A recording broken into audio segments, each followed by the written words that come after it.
time for the Susan Taylor Podcast, where we discuss the yoga of mind, medicine, and healing. Author of Feeling Good Matters, Sexual Radiance, and the Vital Energy Program, Dr. Taylor imparts authentic knowledge and practical tools that inspire, educate, and empower us to be a healing force for positive change. So join us and take your life and our planet to the next level.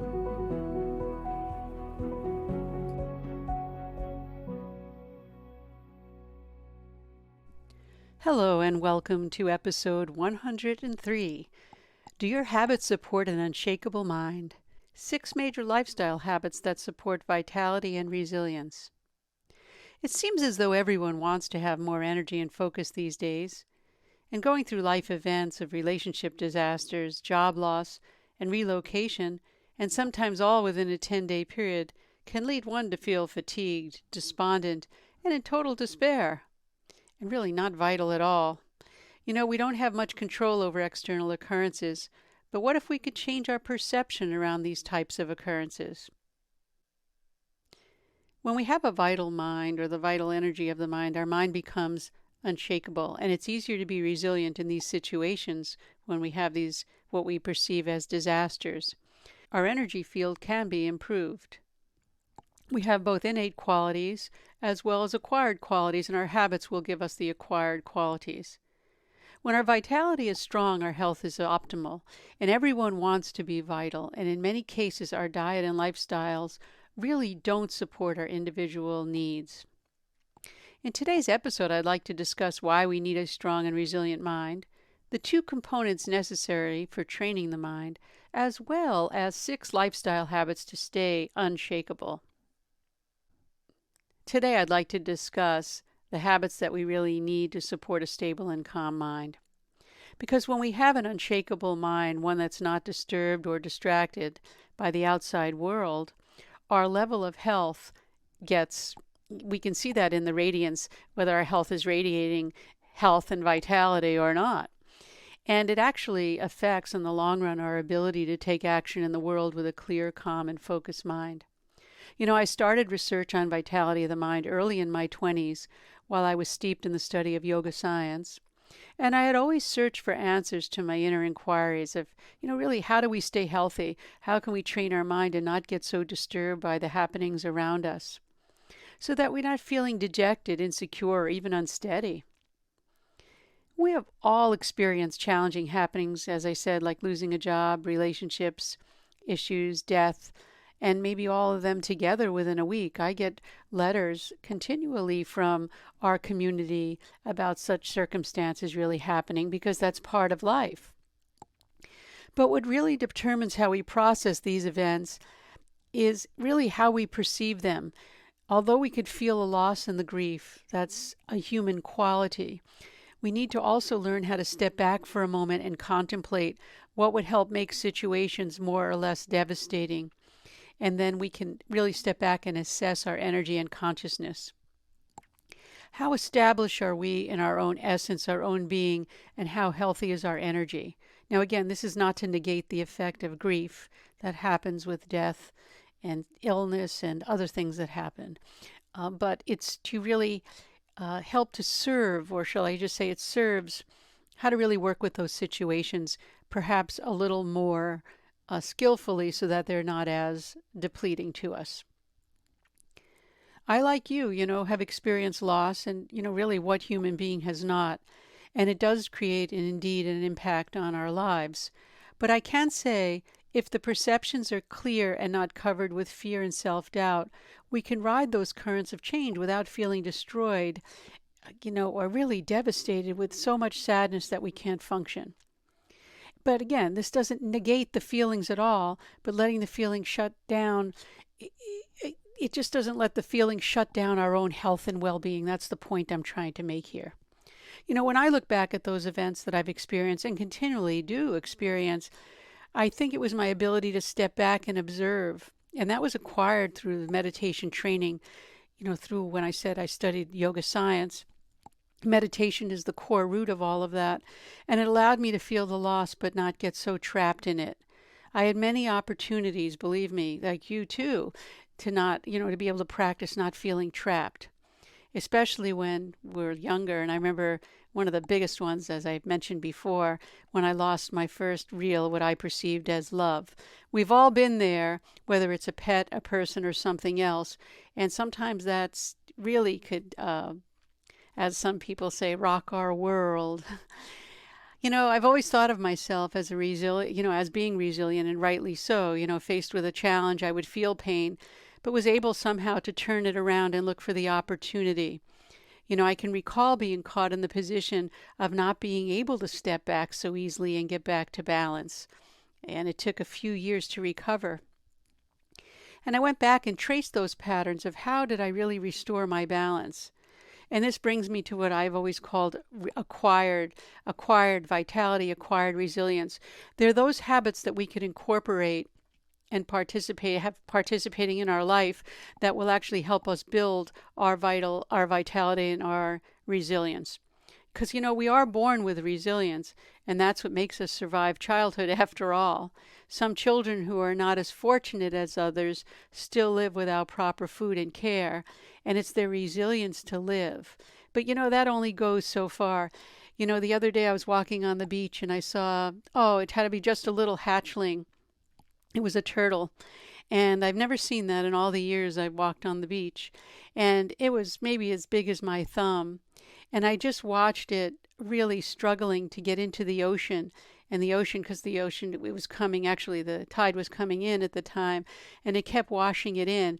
And, I really didn't know what to do. And as a human being, I felt for this turtle, and it kept struggling and struggling and struggling. And I thought about what I've said, in this podcast, what I'm talking about in this episode, the will to live, that really need to live and want, and that desire to live really just allowed it to overcome and just keep going out into the surf. I ended up waiting there an hour hoping that it would go, and I've tried to adjust and see, but I don't know what happened. I had to end up walking, but it's still on my mind, just the what it had in it to just keep going back towards the ocean, towards the ocean, towards the ocean.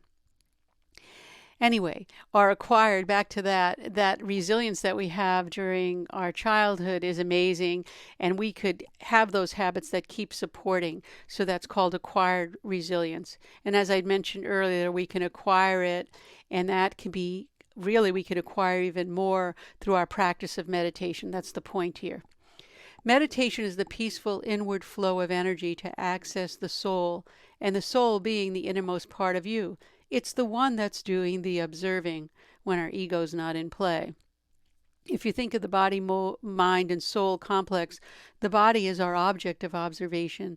The mind is the process of observation, and the soul is the one who is doing the observing. There are two major concepts that I've woven into the meditation trainings that I do outside of our podcasting, and that takes these concepts into consideration. With skill and precision and a systematic practice, we could develop the habit to maintain equanimity even in the most disastrous type of situations. And the first is to become established in a skill set. When we're established in being, we're able to overcome fear and self-doubt. We have confidence and trust in ourselves and our relationships.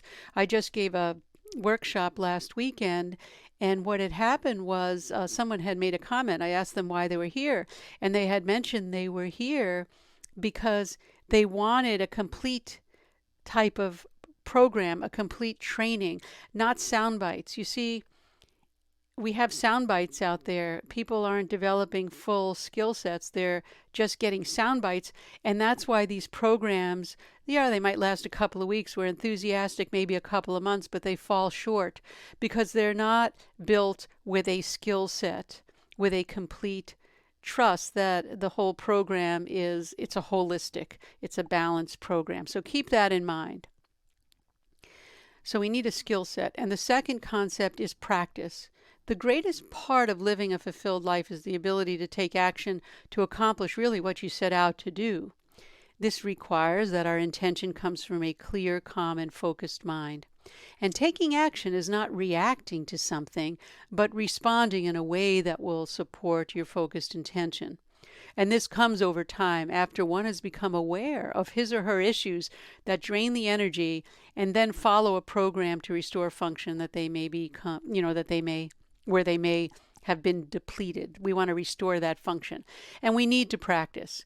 No one goes out and learns an instrument, even if you're naturally gifted at it, without practicing. So here I'll share the 6 major lifestyle habits that support vitality and resilience, helping us become unshakable. Our mind will become unshakable.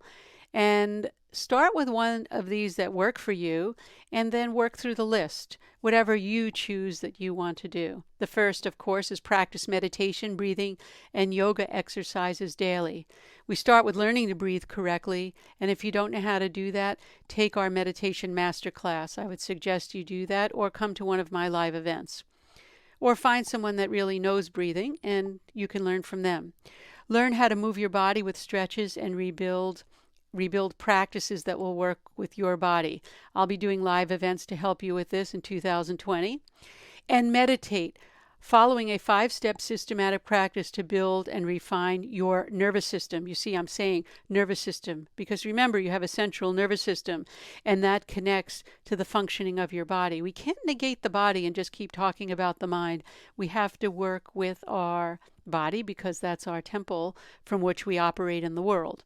So we practice meditation. Again, start with breathing, do some stretches and movement, and meditate with 5 systematic steps. The second is to focus on your dietary habits. Remember, I always say lunch should be your main meal. Don't snack. Eat in a quiet, comfortable, and peaceful environment, not while you're on your laptop, computer, or iPhone, or other device of phones. Eat in a quiet, comfortable, as I said, and peaceful environment. Don't eat in a hurry or while you're doing other things. And as I mentioned, don't text. You don't want to work at your computer, talking on your cell phone, reading or working. Don't overeat. And drink some warm or hot water with some fresh ginger frequently throughout the day if you like, or you can use some other herbs, depending on what your constitution is. So the first I mentioned, practice meditation. Second is focus on your diet. The third is to practice some form of movement and sequence regularly. I'm emphasizing this because you really need to have a sequence that works with your body-mind complex. Fourth, fast each day from digital toxins. That means shut off your phones, shut off your digital devices. I have something in place, and I've told you this before. I don't text, email, or anything before 10 a.m. I try to make that a habit unless there's an emergency in the family. Be in bed ready for sleep by 10 p.m. with your router off. I emphasize to everyone, please turn off your routers at night. You don't need that on. And as always, remain calm, consciously aware, living in the moment.